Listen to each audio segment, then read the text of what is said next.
The town of Ashmere was a quiet, unremarkable place nestled in the foothills of the Catskill Mountains. It was the kind of town where everyone knew everyone else's business, where secrets were scarce, and gossip spread like wildfire. But some secrets were older than the town itself. Some were buried so deep that even the whispers of time couldn't uncover them. Until someone dug them up. It was a chilly October evening when 5 high school friends decided to meet at the old Langston Library on the edge of town. The library had been abandoned for decades, its Gothic spires casting long shadows over the overgrown gardens. To most, it was a place to avoid, a relic of another time. But for Mark, Jenna, Alex, Rachel, and Chloe, it was the perfect place for a bit of adventure. Mark pushed open the creaking double doors, the sound echoing through the cavernous interior. Dust motes floated in the weak beams of moonlight that seeped through the broken stained glass windows. The air smelled of mildew and rotting wood. "This place is creepy as hell," Jenna muttered, pulling her jacket tighter around her. "That's the point," Mark said with a grin, his flashlight cutting through the darkness. "We're here to find something cool. Maybe some old books or, I don't know, treasure." "Treasure?" Alex snorted. "In a library? Maybe we'll find some ancient comic books." "Or a body," Rachel added, her voice teasing but her expression uneasy. Chloe stayed silent, trailing behind the group. She'd always been the quiet one, content to let the others lead. But tonight, she couldn't shake the feeling that something was watching them. They moved deeper into the library, their footsteps echoing against the cracked marble floors. Shelves towered above them, their contents long since pillaged or decayed. The deeper they went, the colder the air became, and the more the silence seemed to press down on them. "Over here," Mark called, his flashlight illuminating a door at the back of the main hall. It was marked with a plaque that read "Restricted Section." The door was slightly ajar. "This feels like a bad idea," Chloe said softly, but no one listened. Inside, the restricted section was in better shape than the rest of the library. The shelves were intact, their contents untouched. It was as if this room had been preserved while the rest of the building rotted away. In the center of the room was a pedestal, and on it sat a large, leather-bound book. "No way," Alex whispered, stepping closer. "That's like something out of a movie." "What does it say?" Jenna asked, peering over Alex's shoulder. Mark ran his fingers over the cover, brushing away a thick layer of dust.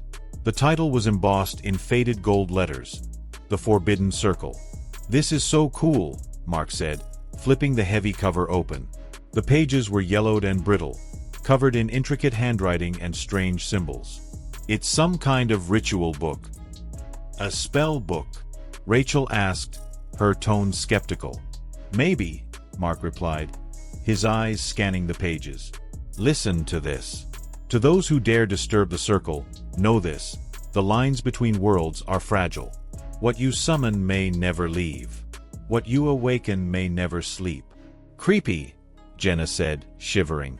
"Keep reading," Alex urged, his curiosity piqued. Mark flipped through the book, finding a page with a diagram of a circle surrounded by runes. The text beneath it described a ritual to summon that which lies beyond. "We should try it," Mark said, his grin widening. "Are you insane?" Chloe snapped, her voice louder than she intended. "You don't mess with stuff like this." "Come on, Chloe," Mark said, rolling his eyes. "It's just a book. What's the worst that could happen?" Rachel hesitated. "I don't know. This feels wrong." "It'll be fun," Alex said, already clearing space on the floor for the circle. "We'll do the ritual, nothing will happen, and then we'll have a cool story to tell." Reluctantly, the others agreed. They used the diagrams in the book to draw the circle on the dusty floor with pieces of chalk found in a nearby drawer. Runes were copied meticulously, candles placed at precise points. When everything was ready, the group stood around the circle, the air thick with anticipation. Mark began to read from the book, his voice steady despite the growing tension in the room. The words felt heavy, their meaning lost but their power undeniable. As he spoke, the candles flickered, and the temperature plummeted. Then, everything went still. The candles went out, plunging the room into darkness. What the hell? Jenna whispered, her voice trembling. Before anyone could respond, a low, guttural sound filled the room, like a growl from something that shouldn't exist. The circle began to glow faintly, the runes pulsating with an eerie light. "Mark, stop!" Chloe screamed, but it was too late. A shadow rose from the center of the circle, tall and twisted, its form shifting and unnatural. Eyes, dozens of them, opened across its surface, each one glowing with malevolent intelligence.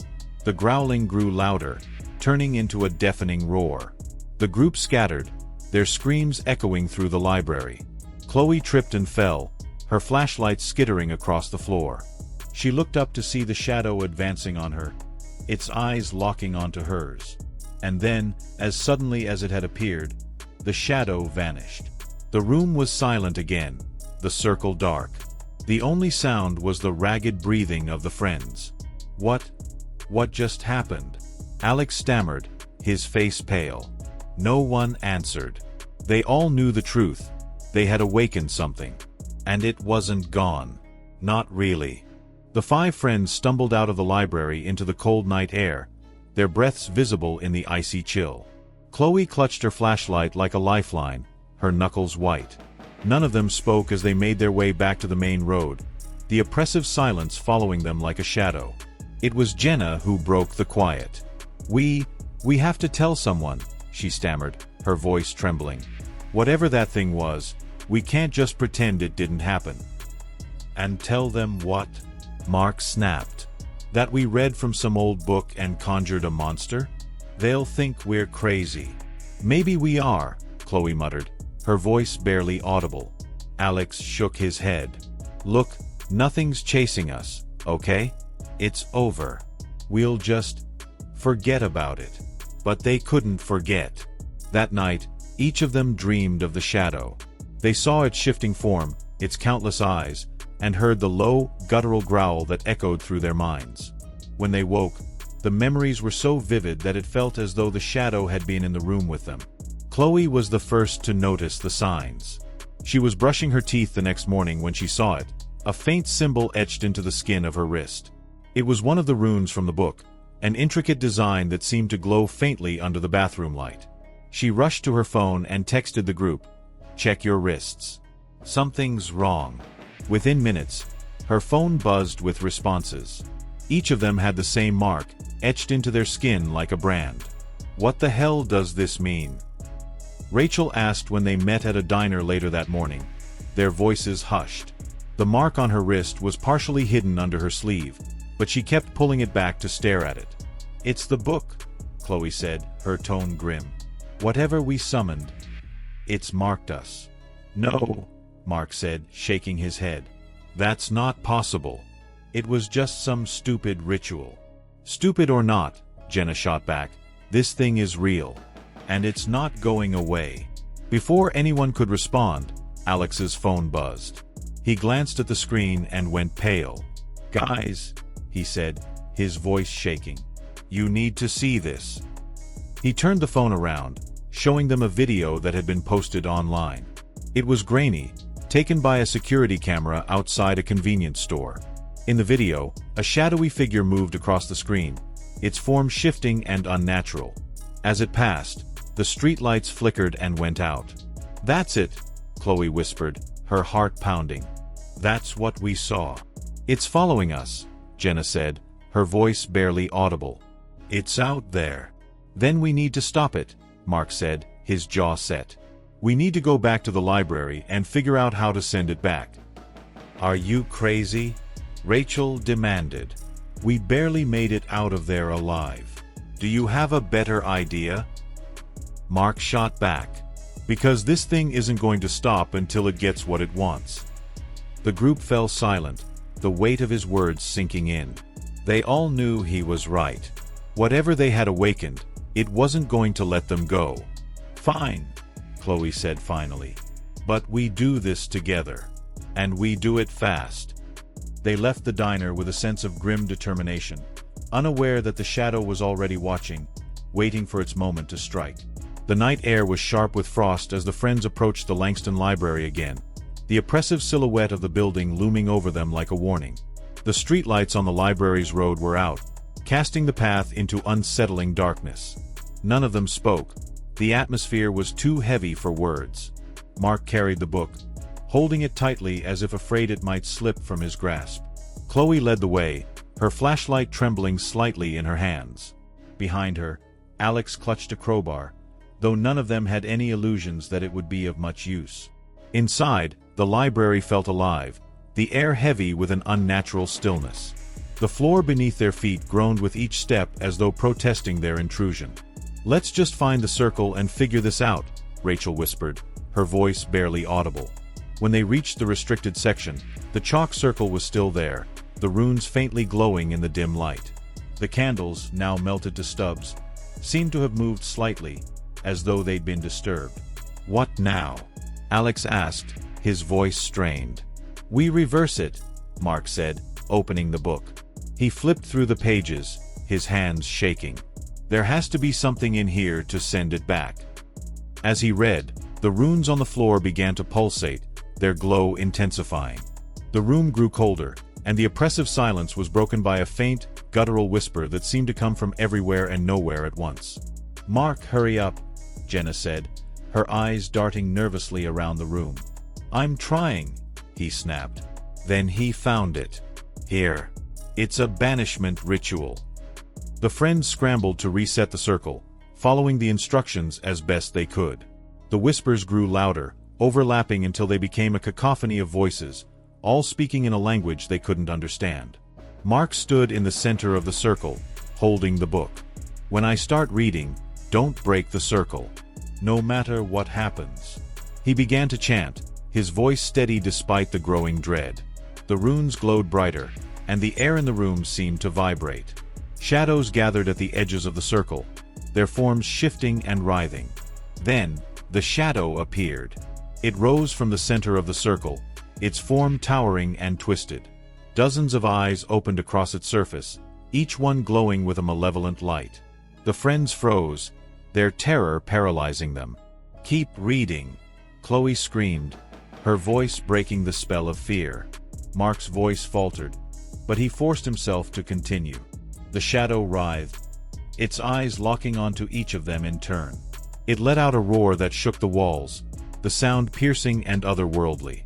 The runes began to shift, their glow turning from white to red. The shadow lunged toward the edge of the circle, but it stopped short, as if held back by an invisible barrier. "It's working," Rachel whispered, her voice trembling with hope. But then the shadow laughed, a low, guttural sound that sent chills down their spines. The runes flickered, and cracks began to form in the floor beneath the circle. "Mark, finish it," Alex shouted. Mark's voice grew louder, his chanting more desperate. The book's pages began to glow, and the shadow roared again, its form becoming less defined. The cracks in the floor spread, and a blinding light erupted from the center of the circle. When the light faded, the shadow was gone. The room was silent, the air heavy with exhaustion and relief. "Did it work?" Jenna asked, her voice barely above a whisper. Mark nodded, his hands trembling as he closed the book. "It's over," or so they thought. The relief that washed over the group as they exited the library was fleeting. The cool night air did little to calm their racing hearts. Shadows from the moonlight seemed darker, more deliberate, as if they reached for the five friends. Alex was the first to speak. That thing," he stammered, breaking the silence. "It's gone, right? It's over." Mark's fingers tightened around the book as though gripping it harder would affirm his belief. "I read the entire ritual," he replied. "It's gone. It has to be."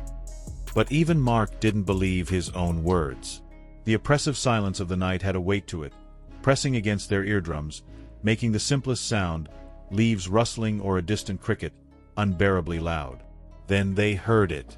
A low, rhythmic hum vibrated beneath their feet. It started faint but grew, a pulsating frequency that felt like it came from the earth itself. "Do you feel that?" Rachel whispered, her voice trembling as she planted her hand on the ground. The soil beneath her palms seemed to move, almost breathing. "It's coming from the library," Chloe said. Her voice was barely audible over the sound. Before they could respond, a crackling noise erupted behind them. They turned to see the library's foundation splitting, jagged lines illuminated by a dull red glow. The hum intensified, evolving into a guttural vibration that made the earth quake. The building, once dormant, seemed alive. "We have to leave," Chloe said, panic rising in her tone. "Now." The ground buckled beneath their feet, forcing them to run. As they reached the road, the cracks expanded, devouring the library's structure. It collapsed inward, bricks and wood spiraling into a blinding vortex of red light. The sight froze them all in place. "What the hell is happening?" Jenna shrieked. Mark clutched the book to his chest, his knuckles white. This wasn't part of the ritual. The banishment should have closed the gate." "What gate?" Chloe demanded, grabbing his arm. "What did you open?" Mark hesitated, swallowing the lump in his throat. It wasn't just a summoning. The circle, it was a doorway. The vortex slowed, the light dimming until the library's remains were swallowed by an unnatural void. The ground sealed itself, leaving no trace of the building that once stood. But the hum remained, a distant pulse beneath their feet. Rachel backed away, her face pale. "This is bigger than us. We need help. Real help." "From who?" Alex countered. "The cops? Scientists? Priests? They'd think we're insane." "We opened it," Mark said, his voice low but resolute. "We're the only ones who can close it." "You don't even know how," Chloe yelled. "You didn't understand half the book. What if this thing is beyond us?" Mark didn't reply. He didn't have to. The faint red glow returning to the horizon spoke for him. Whatever they had summoned wasn't gone. It was spreading. By the time they made it back to Chloe's house, exhaustion had set in. The house, nestled in the outskirts of Ashmere, felt safer than the open roads. But the illusion of safety didn't last long. Inside, Chloe locked every door and drew the curtains. Her hands shook as she leaned against the kitchen counter. "We need to destroy that book." Mark looked up sharply. "Destroy it?" "Oh. The answers are in here. We can fix this." "Fix it?" Jenna snapped. "You don't even know what this is. You didn't banish that thing. You gave it a way out."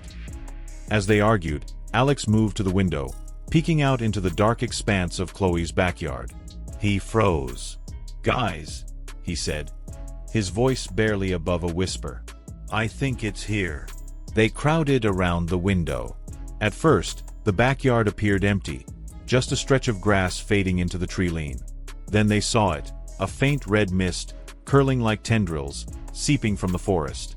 "It's spreading," Rachel said, her voice trembling.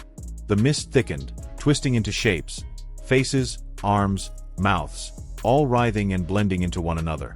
Then came the sound. The same guttural hum from the library, but louder, angrier. It reverberated through the walls, shaking picture frames and rattling the windows. "It's drawn to the book," Chloe realized. "Mark, it's coming for you."